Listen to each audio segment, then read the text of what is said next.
तो आखिर वही हुआ। अमेरिका ने अकेले अपने दम पर तो नहीं, लेकिन इस्राइल का साथ लेकर अमेरिका और इस्राइल ने मिलकर ईरान पर आखिर कुछ हमले कर ही दिए। और इसी बात को लेकर के ईरान शुरू से यह बात कह रहा था, ईरान का कहना था कि जंग की शुरुआत हम नहीं करेंगे, हमारी तरफ से जंग शुरू नहीं की जाएगी, लेकिन अगर जंग शुरू हुई, हम पर अगर जंग थोपी गई, ईरान पर किसी भी तरह से, किसी भी शक्ल में, किसी भी तरह का जंग की शुरुआत अगर होती है तो ईरान इसका भरपूर जवाब देगा। वही हुआ, ईरान ने जवाबी हमले भी शुरू कर दिए हैं। आपको मालूम है कि अमेरिका ने इस्राइल के साथ मिलकर ईरान के शहर तेहरान और कुछ और शहरों में धमाके किए, और इन धमाकों के बाद लगातार अब सवाल सबसे बड़ा यही है कि ईरान किस तरह से रिस्पॉन्ड करेगा। ईरान ने न सिर्फ यह कि रिस्पॉन्ड करने की धमकी दी थी, इंतबाह दिया था, वार्निंग दिया था। ईरान ने कहा था कि जंग की शुरुआत हम नहीं करेंगे, लेकिन अगर हम पर जंग थोपी गई तो हम भरपूर जवाब देंगे, और ऐसा ही कुछ देखने को मिल रहा है। आप देख रहे हैं जेके एलिस प्राइम डिबेट।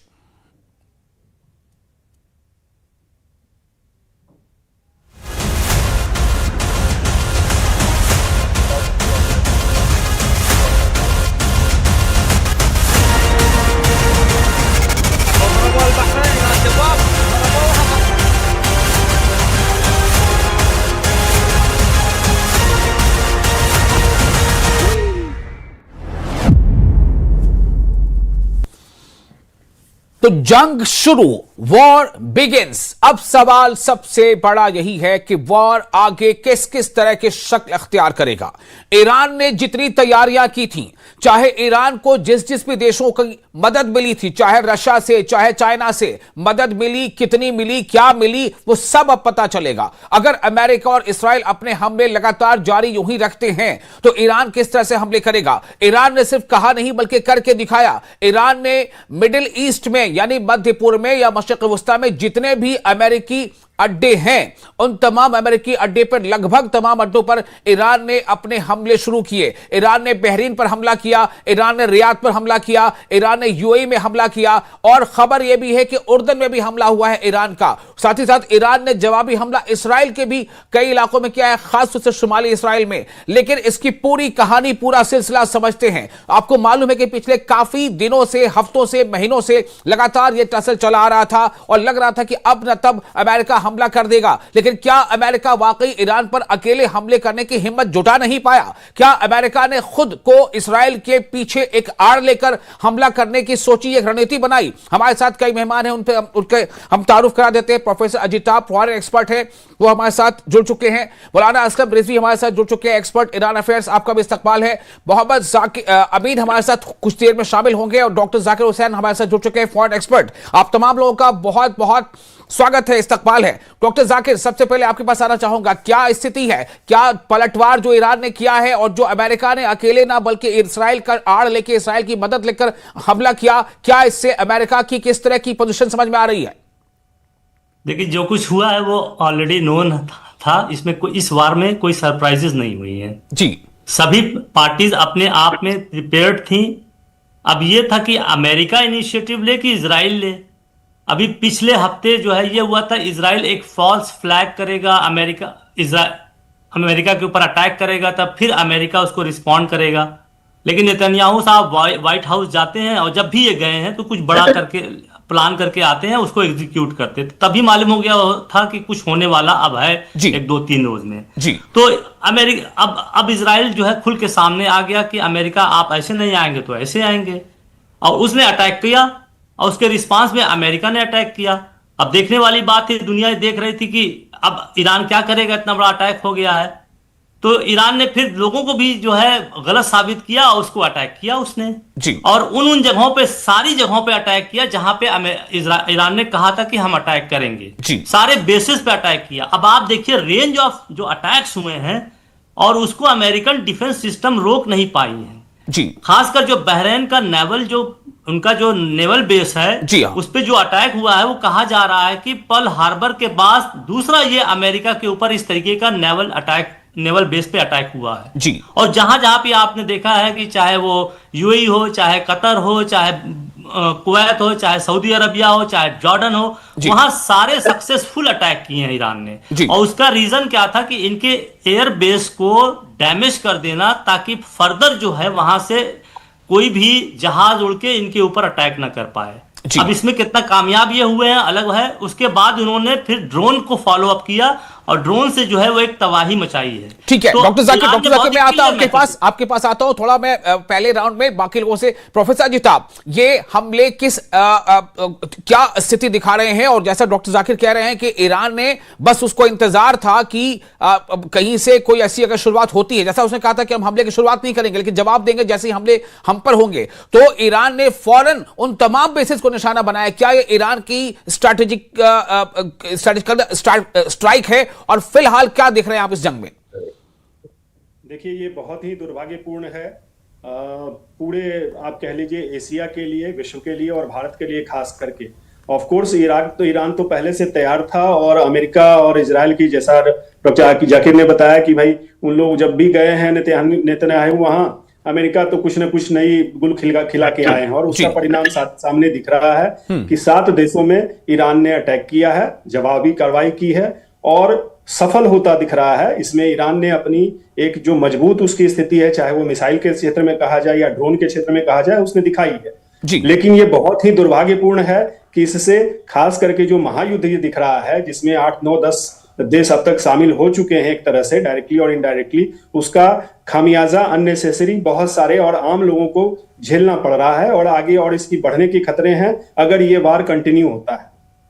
ठीक है, मौलाना असलम रिजवी साहब हमारे साथ मौजूद है, ईरान अफेयर्स के माहिर है। मौलाना असलम, आपका भी स्वागत करते हुए मेरा सवाल यही है कि क्या आप देख पा रहे हैं ये जैसा कि इस बार की जो जंगी सूरत हाल है, सबको सब कुछ पता था, सब अलर्ट पर थे, इन सब के बावजूद हमले हो गए, और हमले के बाद जो हालात है हम देख रहे हैं, ईरान ने भी भरपूर पलटवार किया है। मेरा सवाल यह है कि आप क्या देख रहे हैं, क्या समझ रहे हैं?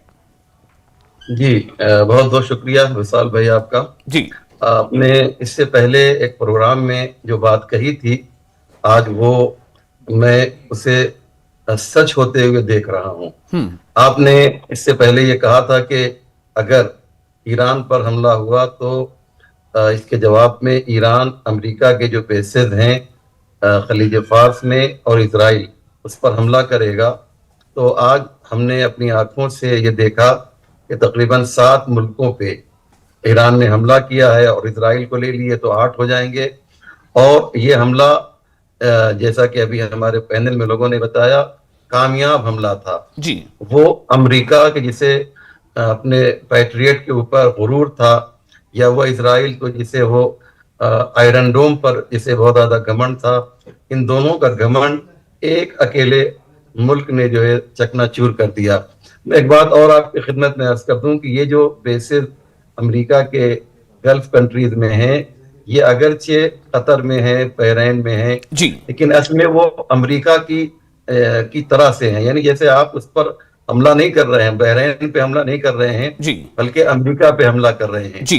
तो आज ये अमेरिका के लिए बहुत ही स्याह दिन है, ये ब्लैक डे है कि अमेरिका के 7 मुल्क पे गोया मैं कह रहा हूं एक मुल्क ने हमला कर दिया है, और वो इतने कमजोर साबित हुए कि वो अपने डिफेंस सिस्टम से ईरान की मिसाइल को गिरा नहीं सके। तो ये कहा जा सकता है कि ईरान और ईरानियों के लिए ये खुशी का मौका है। अगरचे मैं ये बात भी कह रहा हूं कि इसमें ईरान का नुकसान अमेरिका और इजराइल से कहीं ज्यादा हुआ है, लेकिन वो जो साख वाला नुकसान हुआ है, जो वक़ार को पामाल किया ईरान ने, उसे वापस करने में, अमेरिका और इजराइल को वापस लाने में कई साल लग जाएंगे। वरना लोग ये सोचते थे कि अमेरिका के बेस पर हमला करना आसान काम नहीं है, बल्कि मुहाल है। ईरान ने वो करके दिखाया मेरे भाई। जी, डॉक्टर जाकिर, एक बार फिर आपके पास मेरा सवाल ये होगा कि अब आप बताएं कि जो ये मतलब जो हमने जो मैं चर्चा कर रहा हूं उसमें यह है कि वॉर बिगिंस, इससे पहले हमने इस पर चर्चा की थी, आप तमाम लोग थे, इस पर हमने लिखा था war question mark, but now war begins. तो क्या इसे अब ये वाकई एलानिया समझा जाए कि वॉर शुरू हो चुकी है और ये अब आगे लंबी खींचेगी और फैलती जाएगी? इसमें मैं 2 पॉइंट बताना चाहता हूं। ईरान ने वॉर नहीं शुरू किया है। ईरान हमेशा एक बहुत ही कैलकुलेटिव मीन कैलकुलेटिव स्टेप लेता है, क्योंकि वो जानता है उसकी लिमिटेशंस क्या जी। हैं, वो हम आप सब जानते हैं। लेकिन साथ ही साथ उसने एक बहुत ही स्ट्रांग मैसेज दिया है कि अगर आप मेरे पीछे आएंगे तो मैं भी आपके पीछे वहां तक जाऊंगा जहां तक जा सकता हूं। अब अगर वार बढ़ती है कि नहीं बढ़ती है, ये डिपेंड करता है ट्रंप पर और नेतन्याहू पर। जी। अगर ये वार बढ़ाना चाहते हैं तो ईरान पीछे आएगा, लेकिन फिर कहां जाके रुकेगा? अक्टूबर में जो है इजराइल में इलेक्शन है, नवंबर में मिड टर्म यूएस में इलेक्शन है जिसमें ट्रंप जो है, अगर ये वार लंबी खिंच गई और अमेरिका ऐसा कुछ नहीं कर पाया तो ये दोनों लोग जो हैं जी, इलेक्शन हार जाएंगे। ठीक है डॉक्टर तो जाकिर, एक मिनट बस। हाँ, और बोलिए। यही चीज इसी चीज ने इन दोनों को मजबूर कर दिया कि नाउ और नेवर, जी। अभी अटैक कर दो। अगर और 1 महीना 2 महीना डिले कर देते तो नवंबर अक्टूबर उनके सर पे आता और कॉन्सिक्वेंसेस बहुत ही बैड होते, जिसमें वो हार जाते।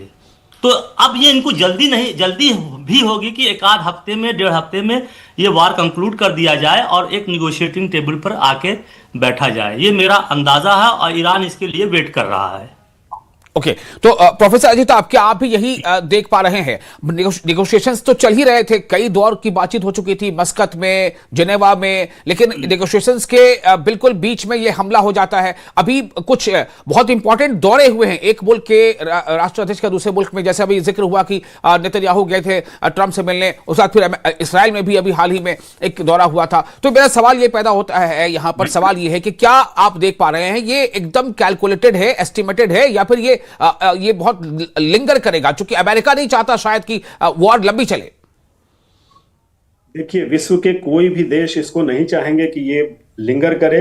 इससे विश्व समुदाय को और खास करके जो एशिया के कंट्रीज हैं और भारत के परिप्रेक्ष्य में देखा जाए तो उनके लिए बहुत ही आर्थिक रूप से ये डैमेजिंग होगा। लेकिन फिर वॉर किया ही क्यों अजिता? प्रोफेसर अजिता, मेरा सवाल है, फिर वॉर किया ही क्यों इसराइल ने हमला कर दिया?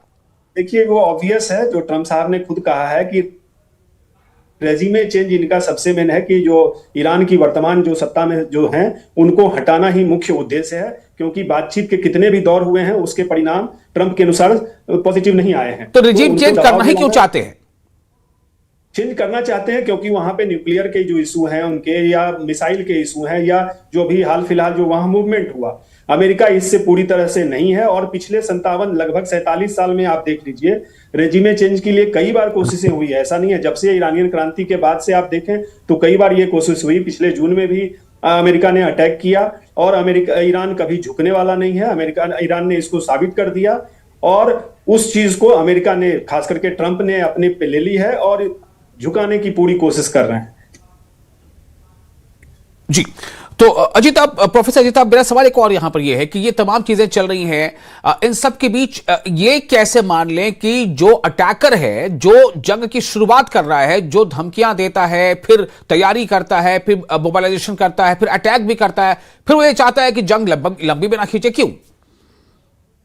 देखिए, जंग अगर लंबी खींचेगी तो ये अमेरिका, जैसा कि जाकिर साहब ने बताया कि भाई दोनों जगह अमेरिका में भी मिड टर्म इलेक्शन आ रहे हैं, इजराइल में भी इलेक्शन आने वाले हैं, तो उनकी जनता इसको बहुत पॉजिटिव नहीं लेगी और उनके देशों में भी इसका असर होगा। ऐसा नहीं है कि सिर्फ वो ईरान को ऑफकोर्स बहुत ज्यादा इससे तबाही देखने की जो हम देख रहे हैं शुरुआत हो चुकी है। 36 बच्चे मर गए हैं, कि स्कूल में इस तरह की दुर्घटनाएं होनी शुरू हो गई हैं। तो ऊपर वाले का शुक्र है कि इसको जल्दी से जल्दी रोके और इसमें यूनाइटेड नेशन सिक्योरिटी काउंसिल को भी, चाहे वो रूस का रोल हो, चाइना का रोल हो, जो ईरान के बहुत साझेदार रहे हैं, और इसमें भारत का रोल, भारत खास करके ब्रिक्स का भी अध्यक्ष है, तो और ईरान ब्रिक्स का एक सदस्य देश भी है। प्रोफेसर अजीत, अभी हमारे प्रधानमंत्री का दौरा हुआ था, क्या आपको लगता है कि प्रधानमंत्री ने शायद इसराइल के पीएम को समझाने की कोशिश की होगी, लेकिन फिर भी अटैक हुआ? देखिए, ऑब्वियसली है कि वैसी कोई समझ तो बनी नहीं। हर देश के अपने इंटरेस्ट होते हैं, अपने हित होते हैं, और इजराइल खुद को समझता है कि भाई उसका सबसे बड़ा दुश्मन ईरान है। तो इसलिए ईरान को कब्जे में करना, ईरान के न्यूक्लियर साइट्स को कंट्रोल करना, उसको नेस्तनाबूद करना, ईरान के मिसाइल प्रोग्राम है उससे इजराइल को सबसे बड़ा खतरा है, और वो मिसाइल प्रोग्राम बढ़ता ही जा रहा है। जितना ईरान को टाइम मिलेगा उतना ज्यादा इंटरकॉन्टिनेंटल बैलिस्टिक मिसाइल हो गया। तो प्रोफेसर जी, एक सवाल मेरा लगे हाथ आपसे और है, क्या ये जंग इसराइल ने की, इसराइल चाहता था, या अमेरिका ने की, अमेरिका चाहता था?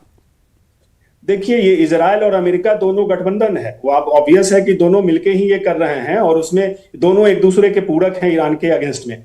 तो दोनों की मिली भगत है। इजराइल ने आज शुरू किया और अमेरिका ने उसको ज्वाइन किया है, तो दोनों की मिली भगत है और दोनों ने मिलकर ही ये किया है।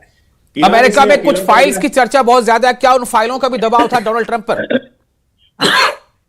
देखिए, कहना ये मुश्किल है, लेकिन हाँ, ट्रंप के अपने हैं जो अपनी उनकी वहां के नागरिक हैं, उनको दिखाना, ट्रंप को ये दिखाना है कि वो अपना विश्व का एकमात्र शक्ति है इस तरह से। और खास करके जब मध्य पूर्व की अगर बात करें तो यहाँ पे अमेरिका के काफी बड़े स्टेक हैं। 9 देशों में इन्होंने जहां पे अभी अपने अड्डे बना रखे हैं, चाहे वो बहरीन हो, कतर हो, कुवैत हो, ओमान हो, हर जगह उसने अपने अड्डे बना रखे हैं, अपना दबदबा बना रखा है। तो अमेरिका इनको यूज करके और इतनी खर्च वो कर रहा है, तो उसको न कहीं लगता है कि भाई ये ईरान क्यों नहीं हमारी बात मान रहा है, ईरान को दबाने का। और ईरान, खास करके ईरान का एक जो पूर्व शाह है यहाँ के, वो अमेरिका के साथ मिले हुए हैं। यहाँ के ईरान के नागरिकों को तोड़ने की भी चेष्टा बराबर होती रही है, चाहे उसके लिए एलन मस्क का जो इंटरनेट की सर्विसेज है वो प्रोवाइड कराना हुआ है, लोगों को तोड़ना है, वो प्रयास भी जारी है। उसमें ईरान में लोगों को तोड़ने में अमेरिका अभी तक सक्षम नहीं रहा है, और शायद वो एक मजबूरी हो गई कि इनको अटैक करना पड़ा। ठीक है, मौलाना असद साहब, मेरा सवाल आपसे भी यही होगा कि क्या ये जंग इसराइल चाहता था या अमेरिका चाहता था? ये जंग किसकी है? देखिए, दोनों एक हैं और दोनों का के जो मफाद हैं वो सेम हैं। ईरान को गिराना, ईरान को ख़त्म करना, या ईरान की जो हुकूमत है उसका तख्ता पलटना, और ये बाकी तमाम बातें सिर्फ बहाना है। जैसा कि दुनिया इस बात को जानती है कि ईरान तन्हा एक ऐसा मुल्क है जो अमेरिका के सामने झुका नहीं है। तो वो ये चाहते हैं कि ऐसी हुकूमत को लाया जाए कि जो अमेरिका की कठपुतली हो, जैसे मोहम्मद रजा पहलवी 79 से पहले ईरान में हाकिम था और उसने अमेरिका के उनकी मर्जी के मुताबिक सारे काम किए थे और उसी का एक तरह से गुलाम बना हुआ था। वो चाहता ये अमेरिका कि इजराइल तो कुछ नहीं है, असमें अमेरिका है। और जो आपका सवाल है कि अमेरिका चाहता है या इजराइल, तो जवाब यही है कि अमेरिका चाहता है। इजराइल तो उसका एक बेटा है। बेटा और बाप, इन दोनों के नजरियात अलग अलग नहीं होते, ओपिनियन अलग नहीं होते, दोनों एक हैं। लेकिन मकसद ये है ईरान पे हमला करने का कि जिस तरह से सारे मुस्लिम ममालिक जो गल्फ के हैं अमेरिका के सामने सजदा रेज हैं, सर झुकाए हुए हैं, वो ईरान ऐसा क्यों नहीं करता है? जब तक ईरान इस तरह की हरकतें करेगा, इनके हिसाब से वो ईरान पर इसी तरीके से हमला करेंगे, सैंक्शन लगाएंगे ईरान के खिलाफ। सद्दाम को उकसाया, 8 साल सद्दाम ने ईरान से जंग लड़ी, आखिर में उसको हारना पड़ा। उस वक्त मैं आपको विशाल भाई बताऊं कि जब ईरान इराक की जंग हो रही थी तो अमेरिका और रूस दोनों सद्दाम का साथ दे रहे थे। गल्फ के सारे कंट्री जितने ममालिक थे सब साथ दे रहे थे। सीरिया और लीबिया के अलावा सारे मुस्लिम ममालिक इराक के साथ थे, लोग पैसा दे रहे थे, असलाह दे रहे थे। लेकिन उस वक्त भी ईरान का कुछ बिगाड़ नहीं सके कि ईरान अगर 1000 साल जंग, अगर ये 1000 साल भी चलेगी तो ईरान का नुकसान तो होगा, लेकिन ईरान की शिकस्त नहीं हो सकती है। ठीक है, मोहम्मद अमीन साहब हमारे साथ जुड़ चुके हैं, फॉर्मर डिप्लोमेट है। मोहम्मद अमीन साहब, जंग की शुरुआत हो चुकी मान लिया जाए, जंग शुरू हो चुकी, कब तक चलेगी? देखिए, जंग तो शुरू हो गई अपने हिसाब से, लेकिन जंग तब तक जारी रहेगी जब तक कि दोनों लड़ाई में बराबर से पहलवान खड़े रहेंगे। आप देखिए कि ये जो अभी आप बात कह रहे थे हमारे मौलाना साहब, इस बात को कि ये बाप और बेटे हैं, बिल्कुल सही बात है। इजराइल उनका बेटा है, उनका बाप है, ट्रंप अमेरिका। तो मैं समझता हूं कि वो लोग जंग पे मुहाने पे आ चुके हैं और कोशिश यही है कि वहां पे इस्लाम को खत्म कर दिया जाए। लेकिन एक शेर के साथ मैं इसको खत्म करूंगा कि इस्लाम जिंदा होता है हर करबला के बाद। ये वो कौम नहीं है ईरान की कि वो उनसे खच्चा खा जाएगी, वो मर मिटना पसंद करेगी लेकिन झुकेगी नहीं उनके आगे। मैं समझता हूं इस बात से आप मुत्तफिक हो गए सभी लोग। जी, लेकिन मैं ये जानना चाहता हूं कि आखिर ये जंग की जो शुरुआत हो गई, ये पहले से खबर तो थी, सबको खबर थी, जैसा भी जाकिर साहब भी कह रहे थे कि सबको पता था, यानी कि तमाम लोग, यहां तक कि दूसरे मुल्कों के भी लोगों को ये पता था कि ऐसा होने जा रहा है, ऐसा होगा। कब होगा? सुबह होगा या शाम होगा, आज होगा या कल होगा, ये हो गया। तो क्या ये माना जाए कि तमाम चीजें जो हुई हैं, ईरान उससे तैयार था? ईरान ने जो जवाबी कार्रवाई की है, तमाम अमेरिकी बेसिस पे हमला किया है लगभग उसने, जितने भी मिडिल ईस्ट में तमाम अमेरिकी बेसिस हैं, चाहे जॉर्डन में हो, यूएई में हो, यहां तक कि रियाद में, यहां तक कि बहरीन में। ईरान उसी दिन से तैयार था जिस दिन उन्होंने पहले हमला किया था। और वो अपनी जगह एटॉमिक एनर्जी बन चुका है, तो उसको कुछ कम नहीं कर पाएंगे। और जहां तक सवाल है, उसने पहले से इनके ठिकाने ढूंढ लिए थे, तभी अब की बार याद होगा आपको, यूएई ने भी यही कहा था और भी गल्फ कंट्रीज ने कहा था कि हम जमीन और आसमान नहीं देंगे, लेकिन उन्होंने पहले ही इस बात को, ईरानियों ने ठिकाना ढूंढ लिया और उन पर पहले ही वार कर दिया। क्यों? क्योंकि जितने गल्फ कंट्रीज हैं उन्होंने उनको बेसिस दे रखे हैं, उन बेसिस से पे इन पे हमला होता, इसलिए पहले ही उन्होंने कहा इससे पहले हम खत्म कर देते हैं, जो एक मिलिट्री की चाल होती है। तो आज ईरान ने करके दिखा दिया। उन्होंने 30 हमले किए इजराइल से, इन्होंने 70 कर दिए। 70 के साथ में उन ठिकानों पे भी कर दिया जिन ठिकानों से इनको ये महसूस होता था कि हमारे ऊपर अटैक होगा। ये बेसिस थे। और मैं समझता हूं अगली बार इनका अब्राहम लिंकन जो शिप खड़ा हुआ है उन पे हमला करने की कोशिश करेगा ईरान। ईरान पीछे हटने वाला, दबने वाला नहीं है कंट्री में, आपको आज बता रहा हूं। ठीक है जाकिर साहब, एक आखिरी सवाल आपसे भी करना चाहता हूं, फिर मुझे लगता है इफ्तार का वक्त हो जाएगा। जाकिर साहब, ये क्या देख रहे हैं आप? मतलब जो आपने बात कही वही बात अभी अमीन साहब कह रहे हैं कि दरअसल ईरान को बहाना मिल गया कि अमेरिकी तमाम बेसिस पे हमला करने का, उसने कर दिया हमला। क्या इन हमलों के बारे में यह माना जाए कि ये हमले वाकई इस नौयत के हैं कि बिल्कुल अब अमेरिका के बहुत कड़ा और मैसेज चला गया? जी हाँ, मैसेज तो चला गया है। और इसमें ये सारी इंफॉर्मेशन प्रोवाइड किसने की थी? ये चाइना ने एक हफ्ते पहले सारी इंफॉर्मेशन प्रोवाइड कर दी थी जी। अल जफरा एयरबेस यूएई में, हाँ, सऊदी अरब में, कतर में, कुवैत में, इराक में, जॉर्डन में पिन पॉइंटेड जो है डेटा प्रोवाइड किया था जी, और उसी पे उन्होंने अटैक किया। और अभी चाइना जो है लेटेस्ट जो मिसाइल्स वगैरह जो है उसको टेस्ट भी करना चाहता है यहाँ, उसकी सप्लाई भी कर दी है। और ये जो बड़े बड़े जो है बेड़े खड़े हुए हैं, इनके टूटने में मुझे कोई शुबा नहीं है। अगर ईरान को मौका मिल जाएगा तो इसको तोड़ देगा, क्योंकि अमेरिका नहीं चाहता कि ये बेड़े लौट के फिर जो है इंडो पैसिफिक में जाए जहां उसको लड़ना पड़े। चाइना नहीं चाहेगा कि इंडो पैसिफिक में जाए और वहां पे उसको लड़ना पड़े। तो ये लड़ाई डिपेंड करती है अमेरिका कहां तक ले जाना चाहता है। और रही बात लड़ाई किसने शुरू की, ये इजराइल ने शुरू की, उसमें अमेरिका को आना पड़ा। और वो फाइल जिसका जिक्र आप कर रहे हैं उसका एक रोल है जी, बड़ा रोल है एपिस्टीन फाइल का जी। मतलब उसके वजह कर भी कहने कि अमेरिका पर दबाव था कि अमेरिका कुछ न कुछ बिल्कुल। अब आप देखिएगा कहीं ना कहीं जो है ट्रंप की जो फाइल्स हैं वो टेलीग्राम पे या कहीं भी ईरानियन सोर्स से लीक आउट होंगी। अच्छा, बच्चों के साथ वो जो उन्होंने कुकर्म किए हैं जी। ओके, तो मैं अब प्रोफेसर अजिताभ के पास आना चाहूंगा। आप लोग वक्त ले सकते हैं, वक्फा ले सकते हैं। प्रोफेसर अजिताभ, मैं आपके पास आना चाह रहा हूं। प्रोफेसर अजिताभ, ये जो बात सामने आ रही है कि ईरान ने दरअसल उस मौके को भुनाया और जितने भी बेसिस थे मध्य पूर्व में उसको अमेरिका के बेसिस को नुकसान पहुंचाया, और इसमें चाइना ने मदद कर दी। प्रोफेसर जी साहब, अब आप क्या देख रहे हैं? क्या वाकई चाइना और रशिया कहीं ना कहीं और किसी न किसी सूरत में ईरान के साथ खड़ा है? क्या इसको अमेरिका समझ रहा है? देखिए, अमेरिका समझ भी रहा है और ये सच्चाई भी है कि चाइना और रूस ईरान के साथ खड़ा है, पहले से हैं। और इनकी आपस में हथियारों की भी आपूर्ति, टेक्नोलॉजी की आपूर्ति, ये सारी चीजें चल रही हैं पहले से।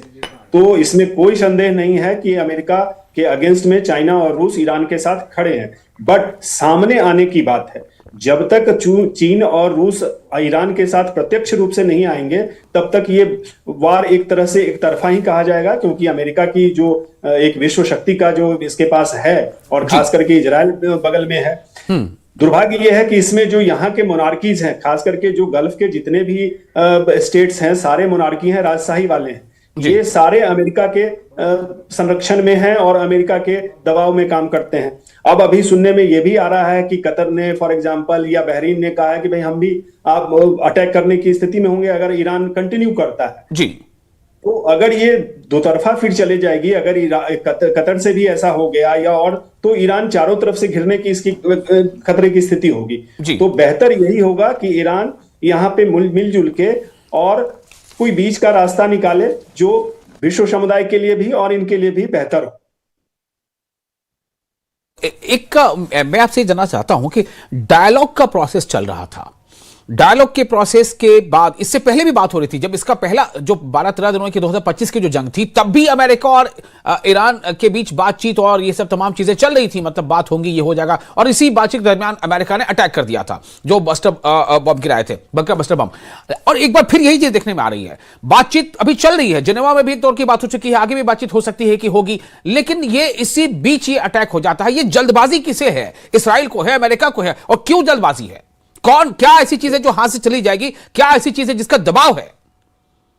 देखिए, उसमें दो तरह के हैं। एक तो इसका पॉलिटिकल सिग्निफिकेंस कहा जाए, दूसरा इसका मिलिट्री सिग्निफिकेंस कहा जाए। पॉलिटिकल ये है कि वहां पे जो अभी इलेक्शन आने वाले हैं, जो अमेरिका में मिड टर्म इलेक्शन आने वाले हैं, इजराइल में आने वाले हैं, उसका प्रेशर तो निश्चित रूप से ट्रंप पे या नेतन्याहू पे है कि किसी तरह से ईरान को दबाव में बनाया जाए, क्योंकि बहुत दिनों से ये विश्व समुदाय को दिखा रहे हैं कि भाई ईरान दुश्मन है, ईरान ये है, ईरान वो है, तो विश्व को दिखाना। दूसरी तरफ जो जेन्युइन खतरा इनको लग रहा है, क्योंकि ईरान के पास वो टेक्नोलॉजी है, चाहे वो परमाणु हथियारों की बात की जाए या मिसाइल के जो इनके पास हथियार हैं, उससे ईरान से अमेरिका तक को खतरा है कि ये ईरान के पास ऐसी टेक्नोलॉजी आ गई है, अगर वो अमेरिका को डायरेक्ट खतरा कर सकता है, अमेरिका तक डायरेक्ट अटैक कर सकता है। और जो यहाँ पे आसपास इनके बेसेस हैं, उस पे तो वो सारे इनके ईरान के रेंज में है। और वो आज फिर से ये प्रूव हो गया कि ये सारे बेसेस पे ईरान ने पूरी जम के वहां पे अटैक किया है और प्रूव किया कि भाई वो किसी से कम नहीं है। बिल्कुल। प्रोफेसर अल्ताफ, आपका बहुत शुक्रिया, आप तमाम मेहमानों का बहुत शुक्रिया, आपने अपना कीमती समय दिया। हम फिर आगे चर्चा करेंगे। फिलहाल